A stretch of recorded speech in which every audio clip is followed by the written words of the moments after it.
Ladies, gentlemen, and warriors of all ages, with Wolong now reaching nearly a week of release, we're finally ready to start talking about builds for this game. Once the game is complete, there is an enhanced difficulty version of all of the levels that you can go at again, with harder enemies, higher morale caps, all of that good stuff, and in order to be prepared for that, you want to go in with something that can absolutely decimate the harder enemies in the base game at the very least, while also not leaving you too exposed to being killed. Of course, as this is a Team Ninja game, if you put absolutely every system available into your advantage, you can make the enemy beg at your feet for mercy. Today I'm going to be showing you all a really fun build based around a couple of neat concepts. The first one is, of course, tankiness. This build is tanky as hell. It can make hits happening to you feel like they're basically nothing, and even if it gets spirit broken, it's not really in danger of dying unless you just refuse to heal beforehand. Hell, getting spirit broken is arguably a benefit with this build as it resets your spirit bar. Why is that a benefit then? Because the other concept this build is based around is martial arts, and more specifically, making the highest singular hitting martial art possible. With a vast amount of experimenting with all the interesting weapons in the game, these are two martial arts that stand out as dealing the most potential damage. Not necessarily the highest spirit damage, but that one is held by another. These simply are the ones that deal the most pure health damage to an enemy upon input. Those two are Iron Calf and C-Split. C-Split is found on hammers and poleaxes, and it is a big nasty charged attack that consumes spirit as you hold the button down to charge it, unleashing a massive quake on the ground upon release. Iron Calf is mostly on halberds, and it has you spin the weapon around in front of you to do a big overhead swing at the end. Both of these martial arts work with this build. You can use either one, whichever you prefer, but technically speaking, given what we have around it, Iron Calf on a halberd is better in 90% of scenarios. The one exception is enemies that jump around a lot, as C-Split has slightly longer range. That said, if you want C-Split within this build, the best weapon to get it on is the Quake Griffin Hammer, which you can get from the first boss of the first main mission of Part 6. C-Split itself is in the pool for randomized martial arts on the weapon, so it may take a few tries to get a decent rarity 1 with C-Split on it as well. Ooh, this might take a while, Smithers. As for Iron Calf, the one that we've decided on as our main choice, I'll explain why and how you should acquire that too.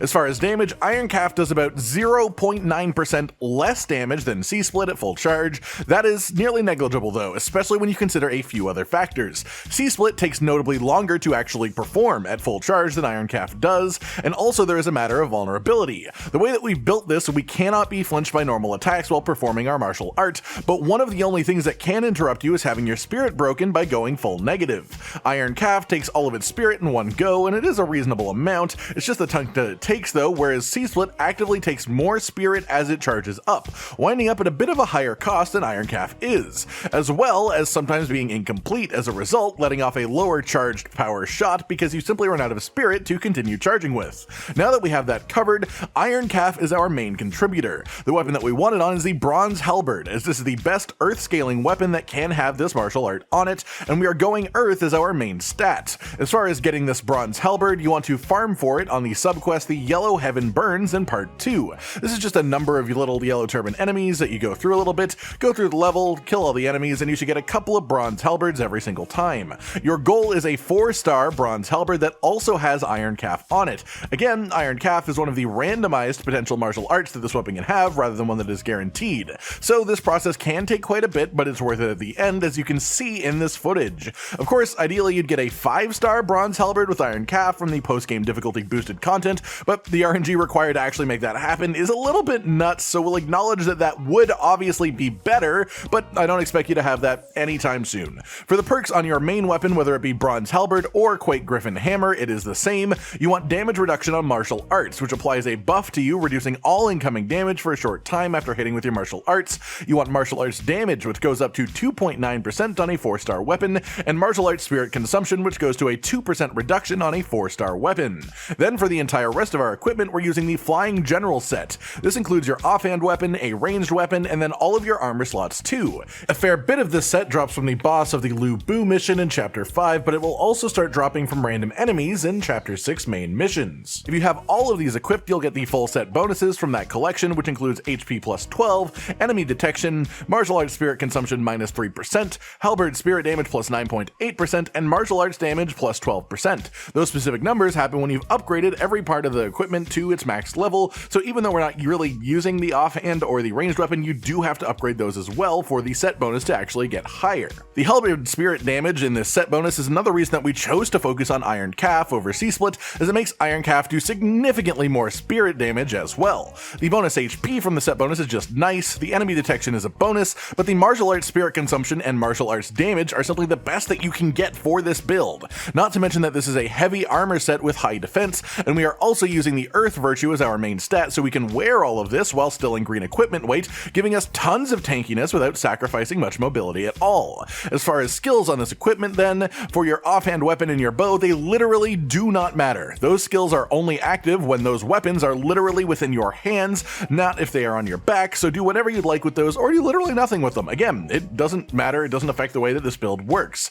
As for the armor though, that is a bit of a different story, and you want to do the exact same thing with every single piece of this armor. You want to have martial arts damage up, this is plus 2.6% per armor piece for a total of 10.4% boost to martial arts damage, damage received minus 1.7% for a total of 6.8% damage reduction from all sources, Wizardry spell spirit consumption minus 1.9% for a total of 7.6% reduced spell cost. This build does use spells quite a bit just to make the martial arts work to their maximum potential, so this does help out quite a fair bit. And then just a standard HP buff on each armor piece for a total of 52 bonus HP. For your accessories, these tend to be a bit random and you can't really change the skills on them, so just go for anything that boosts your martial arts as much as you can. As far as your divine beast, we're going with Zook, more than anything because one of the passives that you have for having Zook as your divine beast is power gain on martial arts, which is simply a damage buff for a short period of time after you hit a martial art on an enemy. After that, let's talk about our wizardry spell choices and then the virtues that we leveled up as well.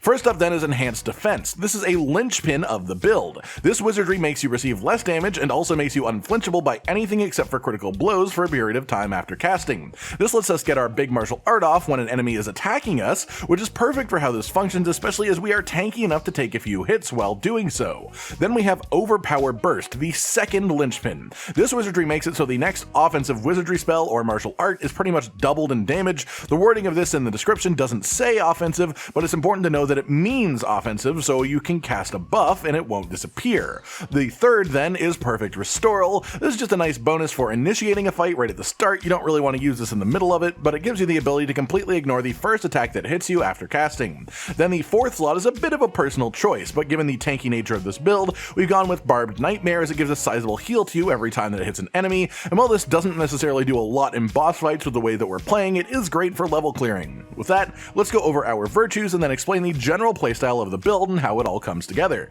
Put simply, this build has an emphasis on tankiness and martial arts, and that means our virtue choices are actually relatively simple. Combine that with the weapon that we've chosen, scaling best with Earth, and then the wizardry spells that make it all work, and everything makes a lot of sense here. With that said, we've gone with 40 wood, boosting our maximum HP a ton, raising the duration of our spell buffs, and also giving us access to the wood spells that we've got selected.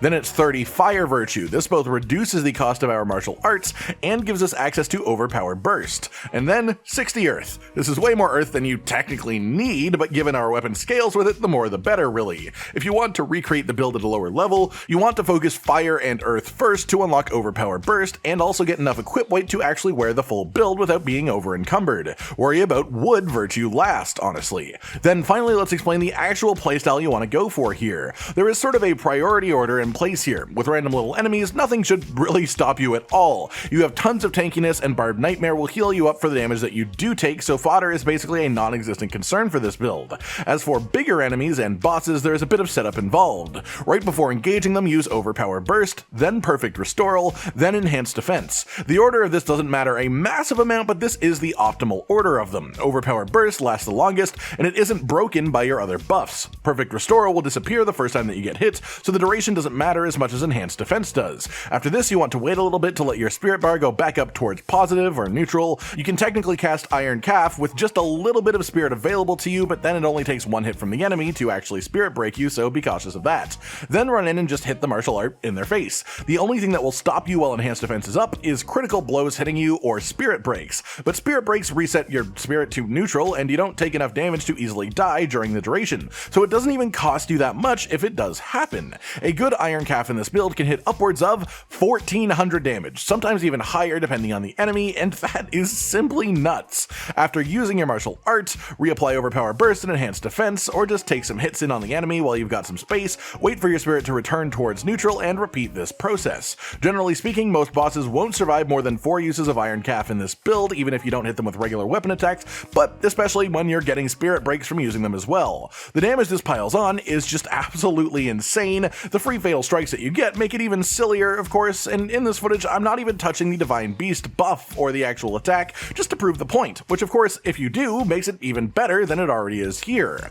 There it is, everyone, a build that I like to call Bursting Calf. Calf defense? Iron split? Okay, I haven't decided on a name, but it's freaking great, right? I hope you enjoy this build if you make it for yourself. It is super strong and a load of fun, and I hope you've enjoyed watching this video as well. Like if you liked the video, subscribe to the notification bell for more, and most importantly, ladies and gentlemen, until next time, stay sweet. Josh, Cotton, and Hollow with the videos, dropping the humor like a hammer on your tippy toes, bringing entertainment on a daily arrangement to take our insanity and turn it into entertainment. Yes, I said entertainment twice, to reiterate that it is nice to look into your faces on a mostly daily basis when you let us in your homes to make the whole world a stage. Goodbye.